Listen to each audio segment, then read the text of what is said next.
নতুন ভোরের অপেক্ষায় আজ থেকে প্রায় 24 দিন ধরে যোগ্য চাকরিহারা শিক্ষকরা রাস্তায় বসে আছেন। কাল তাদের এক অর্ধনগ্ন শান্তিপূর্ণ মহামিছিল ছিল, যেটাতে পুলিশ বিঘ্নিত ঘটায়। যারা আন্দোলনকারীরা এসেছিলেন, পুলিশ তাদেরকে মারধর করেন, তাদের কলার ধরে তাদেরকে প্রিজন ভ্যানে তুলে নিয়ে যান। এটা কি করণীয় ছিল?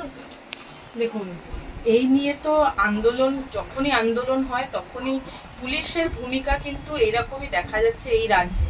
বারংবার সে লাঠি পেটা থেকে শুরু করে, লাথি মারা থেকে শুরু করে কিছু আর বাদ রাখছে না। যারা শিক্ষক বা ধরুন যারা ভবিষ্যৎকে তৈরি করে, তাদেরকে কিন্তু এই জিনিসগুলো করা উচিত নয়। এবং শুধুমাত্র যে এটা এই যে শিক্ষক যারা চাকরিহারা শিক্ষকরা শুধু নয়, এর আগেও যে কটা আন্দোলন হয়েছে দুর্নীতির বিরুদ্ধে বলুন, বা যখনই আন্দোলন হয়েছে, যে আন্দোলনকে যাতে ভেঙে দেওয়া যায়, সে আন্দোলন যাতে না করতে আসে, তার জন্য কিন্তু একাধিকবার পুলিশের এই ভূমিকা কিন্তু দেখা গেছে। পুলিশ কিন্তু অকথ্যভাবে লাঠিচার্জ করেছে এবং সেখানে অনেকে আহত হয়েছে, অনেকে মাথা ফেটেছে, অনেকে বিভিন্নভাবে আহত হয়েছে। তারপরে ধরুন টেনে হিচড়ে প্রিজন ভ্যানে তোলা এবং নানা রকম ভাবে কেস দেওয়া, এইটা কিন্তু পুলিশ একাধিকবার করে আসে। কিন্তু যারা চাকরিহারা হলেন, তাদের যে আন্দোলন চলছে, এবং সেই আন্দোলনটা বোধহয় আরো আগে করা উচিত ছিল, যখন দুর্নীতির বিরুদ্ধে করা উচিত ছিল। তারা কি জানতেন না যে দুর্নীতি হয়েছে?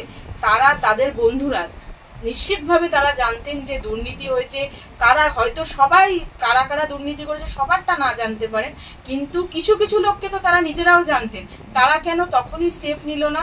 তার বিরুদ্ধে কেন আন্দোলন সংগঠিত করলো না? যে যারা এই অবৈধভাবে চাকরি পেয়েছে, তারা তাদের যাতে বাদ দেওয়ার জন্য সরকার বা ধরুন প্রশাসন যাতে ভূমিকা গ্রহণ করে, প্রশাসন যাতে উদ্যোগ নেয়, তাহলে তো তাদেরকে এইভাবে চাকরি হারাতে হতো না। তারা এই আন্দোলন, এখন যেহেতু সুপ্রিম কোর্টের ভার্ডিক্ট চলে এসেছে, সুপ্রিম কোর্ট রায় দিয়েছে, তারপরে আন্দোলন করলেও তো প্রশাসনের অ্যাজ কোনো পাওয়ার নেই যে তারা সেই চাকরিটাকে আবার ফেরত দিয়ে দেবে। কারণ সুপ্রিম কোর্টের রায়, প্রশাসন সেই রায়কে বদলাতে পারে না। সুপ্রিম কোর্টের রায় একমাত্র সুপ্রিম কোর্টই বদলাতে পারে। এই আন্দোলন আরো আগে থেকে করা উচিত ছিল, দুর্নীতির বিরুদ্ধে করা উচিত ছিল, তাহলে তাদেরকে আজকে এই দিন দেখতে হতো।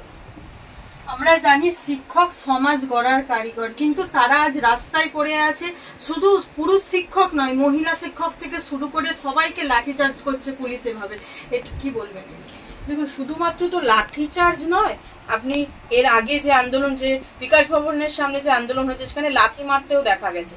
ঠিক আছে, যেখানে শুধু আন্দোলন নয়, মহিলাদের কথা বললেন, মহিলাদের রাত্রের বেলায় নিরাপত্তা, সেই নিয়েও কিন্তু অনেক ভিডিও আমরা সোশ্যাল মিডিয়ায় দেখেছি, যে মহিলারা কিন্তু শুধুমাত্র পুলিশ দিয়ে নয়, পুলিশ কি করবে, যাতে নিরাপত্তা বজায় থাকে সেটা চেষ্টা করবে, তারা যাতে ভীত সন্ত্রস্ত না হয় সেটা করবে। তারা উল্টো কিছু তৃণমূলী গুন্ডাদের পথ প্রশস্ত করে দিল তাদের ভয় দেখানোর ক্ষেত্রে। তাদেরকে রাত্রিবেলা যে নিরাপত্তা দেওয়ার কথা ছিল, তারা সেই নিরাপত্তা কিন্তু সঠিকভাবে পায়নি, এবং বিভিন্ন আননোন অনেক ব্যক্তিরা এসে ঘোরাফেরা করেছে। এরকম অনেক ভিডিও কিন্তু আমরা দেখেছি। শুধুমাত্র এই নিরাপত্তা না, জল যে বেসিক জিনিসটা, সেখানে অনেকে যদি কেউ জল দিতে যায়, জল প্রদানে বাধা দেওয়া হয়েছে। ধরুন ওখানে মানবিকতার এই পরিচয় পাওয়া গেছে যে আশেপাশে যে বাড়িগুলো আছে, তারা কিন্তু তাদের বাড়ির দরজা খুলে রেখেছে যারা মহিলারা যাতে বাথরুম ইউজ করতে পারে, সেখানেও কিন্তু অনেক ক্ষেত্রে বাধা দান করেছে পুলিশ। অর্থাৎ পুলিশ একটি অমানবিক কাজ করেছে। দেখুন, কেউ আন্দোলন, সেটা সঠিক আন্দোলন না বেঠিক আন্দোলন সেটা পরের বিষয়। যদি কেউ আন্দোলন করে, শান্তিপূর্ণ আন্দোলন করে, সেই আন্দোলনের ওপর এইভাবে আক্রমণ আনা যায় না। পুলিশ এইভাবে অত্যাচার করতে পারে না। এটা সম্পূর্ণভাবে গণতন্ত্র বিরোধী, এবং একটি দলদাসের হয়ে যদি কোনো কেউ কাজ করে, তার যে নৈতিক কাজগুলো, পুলিশ হিসাবে যে নৈতিক কাজগুলো, সেগুলো থেকে কিন্তু তারা বিরত থাকছে, এবং পার্টিকুলার কোনো একটি দলের নির্দেশকে তারা মানতে গিয়ে কিন্তু সাধারণ মানুষের ওপর এই অগণতান্ত্রিক অত্যাচার নামিয়ে আনছে বারবার। গতকাল আমরা দেখলাম যে অর্ধনগ্ন অবস্থায় যোগ্য চাকরিহারারা দাবি করছে যে আমাদের চাকরিও গেছে, পোশাকও গেছে, রাজ্য সরকারকে ফিরিয়ে দিতে হবে। রাজ্য সরকার কি পারবে ফিরিয়ে দিতে? এখনো তারা রাজ্য সরকারের প্রতি আশা রাখছে। কি বল? দেখুন, আপনি যদি চোরকেই দায়িত্ব দেন যে কারা চুরি করে পেয়েছে আর কারা ভালোভাবে পেয়েছে সেটা বাছাই করতে, চোর তো কোনো সময় যে নিজেদের চোর চুরি করে যারা পেয়েছে তাদেরকে বেছে দেবে না যে হ্যাঁ এ চুরি করে পেয়েছে, একে বাদ দিয়ে দাও। কোর্ট সিঙ্গেল বেঞ্চ থেকে শুরু করে ডিভিশন বেঞ্চে একাধিকবার সুযোগ দিয়েছে। আর্টিকেল 12 অথরিটিগুলো এসএসসি কে, সরকারকে, যে বোর্ড, পর্ষদ, প্রত্যেককে কিন্তু সুযোগ দিয়েছে। এমন নয় যে তাদেরকে সুযোগ দেয়নি। তারা সেই সময় যারা যোগ্য বলে আজকে বলছেন এবং যারা বৈধভাবে পেয়েছেন বলছেন, তারা কেন সেই সময় কোর্টে এসে বলল না যে ওই ওএমআর গুলো আমাদের? তারা আজকে যে কথাগুলো বলছে তারা সেই সময় কেন বলল না? যেহেতু রায় সম্পূর্ণ হয়ে গেছে, হিয়ারিং সম্পূর্ণ হয়ে রায় প্রদান হয়ে গেছে এবং রায়ের যে নির্দেশগুলো ছিল সেখানে কিন্তু যে 26,000-এর যে চাকরি ছিল 4টে সিলেকশন প্রসেস মিলিয়ে, সেটা কিন্তু বাতিল বলে ঘোষণা হয়েছে। এখানে কিন্তু প্রশাসনের কোনো ভূমিকা নেই, বা প্রশাসনের ভূমিকা থাকতে পারে কিন্তু প্রশাসনের কোনো পাওয়ার নেই যে চাকরিহারাদের আবার চাকরি ফিরিয়ে দেবে, কারণ তাদের চাকরি কিন্তু কোর্টের নির্দেশে বাতিল হয়েছে। একমাত্র কোর্টই পারে সেই চাকরি, সেই নির্দেশকে পুনরায় বিবেচনা করতে বা সেই চাকরি ফেরাতে, কিন্তু সেই ক্ষেত্রেও তার স্কোপ খুব কম, কারণ সিঙ্গেল বেঞ্চ থেকে শুরু করে ডিভিশন বেঞ্চ, তারপরে আবার সুপ্রিম কোর্ট, আবার ডিভিশন বেঞ্চ, তারপর আবার সুপ্রিম কোর্ট। এই রায় কিন্তু আজকে একদিনে আসেনি। এই রায় কিন্তু অনেক বছর ধরে হিয়ারিং চলার পরে সেই রায় এসছে এবং এটাকে বাতিল বলে ঘোষণা করা হয়েছে। কারণ এখানে যে বারবার বলা হয়েছে যে সেগ্রিগেশনের কথা, সেগ্রিগেশন করতে গেলে যে চাল এবং কাকড় বাঁচা যাবে, কিন্তু এখানে চাল আর ডাল আছে, যেটা কিনা এখন খিচুড়ি অবস্থায় রয়েছে। আপনি সেটাকে বাঁচবেন কি করে? এখন যদি সেই চাল ডাল রান্না হয়ে খিচুড়ি হয়ে যায়, সেটাকে বাঁচা সম্ভব নয়। এবং সেই ক্ষেত্রে কিন্তু যারা বাঁচতে পারতেন, যারা এই নিয়োগকারী সংস্থা ছিল এসএসসি, তারাই কিন্তু জানে যে কারা বৈধভাবে পেয়েছে, কারা অবৈধভাবে পেয়েছে।